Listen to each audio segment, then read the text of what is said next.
What's going on, Cover Killer Nation? It's time for another 2011 album review, and it's time for us to talk about the band Insomnium with their album here in 2011, One for Sorrow.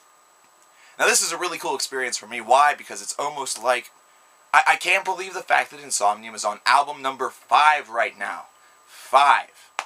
I've watched this band literally grow up from their debut. It's almost like one of those feelings where you're seeing a child at different stages of its life. Well, this is a band that now is near the decade mark, or actually has eclipsed the decade mark of being a band, and so now it's entering its teen years, and you know what the teen years are like. There's a rebellion to it, and you know, you start to distance yourself from your parents and things like that, and all this other happy, hearty, you know, bullshit that you see on shows like Modern Family. I don't know.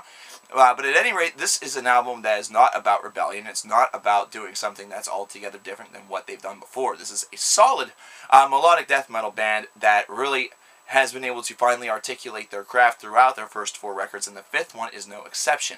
One thing that this band is able to do very well on basically all of their releases is a nice proper blend of acoustic and electric guitar on their tracks. They're able to really control the pace, control the timing, and control the atmosphere of their songs with a very delicate touch.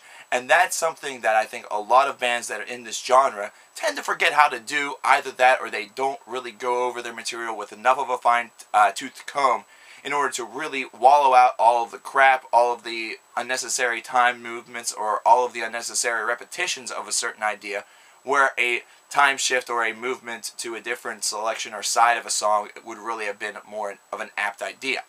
Insomnium is a band that's able to control and construct their music with a very well, and also they always seem to craft albums that are extremely accessible to fans in the avenue that they're not going to be delivering the 70 to 80 minute long opus, and opus will become part of this review shortly.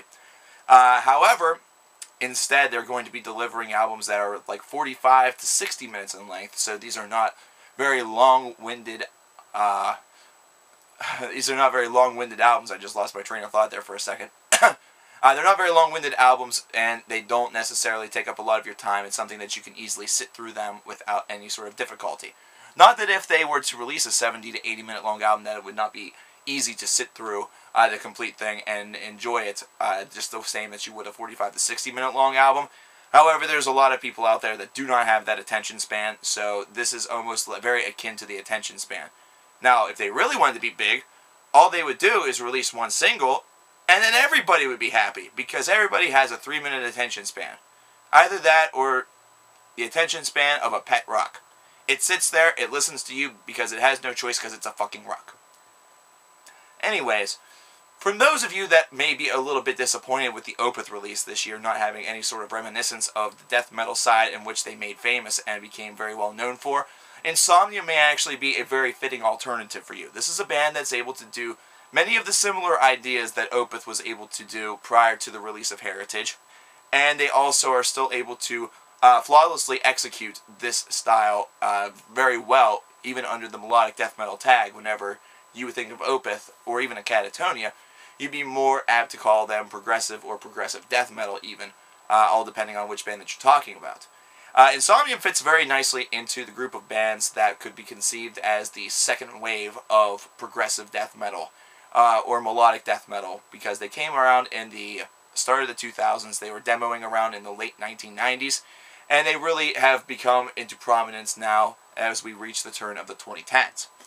This is also to say that their forefathers, Catatonia and Opeth, both happen to be very good friends of theirs, not to mention it's just the influence is there and it's easy to see. So this album right here in 2011 is not so much going to be all that different from what you've heard in the past. This is status quo for Insomnium, and I will say this, status quo for Insomnium is very good considering the rest of the breadth of their discography is very well executed and always tends to have very high scoring. This is an album that's a solid 8.5 out of 10, one that has just enough hooks to really keep you involved, but at the same time also is filled with enough of the traditional Insomnium ideals that you don't feel like you're listening to something by a completely different band. This is an enjoyable release. Everyone should find, or everybody will find something about this release that they will like if they are a fan of this genre. And if you're not, this is a release that is just enough on the cusp that may actually turn you into a fan. So this is easily an album that could be seen as a potential gateway drug. That's all I really have to say. Cover Killer Nation saying Insomnium put out one hell of a record and they really didn't have to change all that much. Must be nice to be that lucky.